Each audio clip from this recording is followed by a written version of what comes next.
After years of increasing crime, Redemption Church Spokane says it's time to move out. The historic building is currently listed for $2 million. KREM 2's Janelle Finch joining us live to tell us what the church has been through and their hope for the future. Janelle?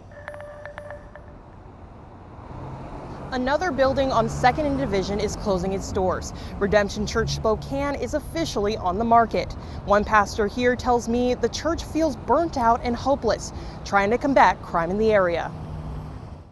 After nearly a decade at 2nd and Division, Redemption Church Spokane is beginning a new chapter. But Pastor Jonathan Bonetti wouldn't say it's by choice. Vandalism, broken windows, just a lot of destruction of property, and then even the violence that's started escalating as well. And so I think that really started a couple years ago, and that got the conversation going with our leadership of, is this a sustainable place for us? Can we stay here and meet here safely? Bonetti says in his 6 years here, he has watched the area change, and not for the better.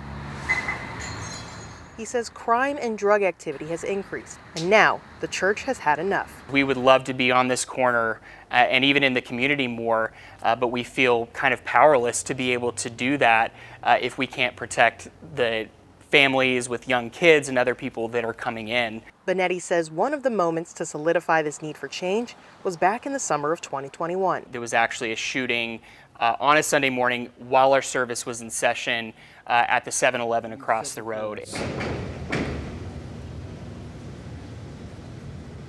Everybody just stay here. Yeah, it was bad. Laurel Mills has been a member of Redemption Church for 8 years. Being a member of Redemption, you feel love and welcome when you walk in the door. Even though she loves her church, she can't ignore what goes on outside of church doors. We can't have women's group here meet in the evenings because it's not safe enough. Our pastor has had to personally walk us to our vehicles at times.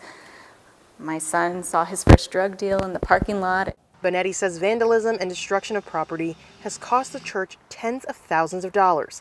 He says the money spent on repairs can be better used elsewhere. Another motivation to move. It's so bittersweet. But Bonetti and Miles are hopeful for the future.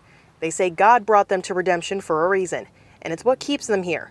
And a new address won't change that. And in just the last hour, we received crime numbers from Spokane Police. They say since the first of last year, there have been over 100 calls for service at Redemption Church itself. And while the church is looking for its new home, they tell me they will continue to have service here every Sunday. In Spokane, Janelle Finch, KREM 2 News.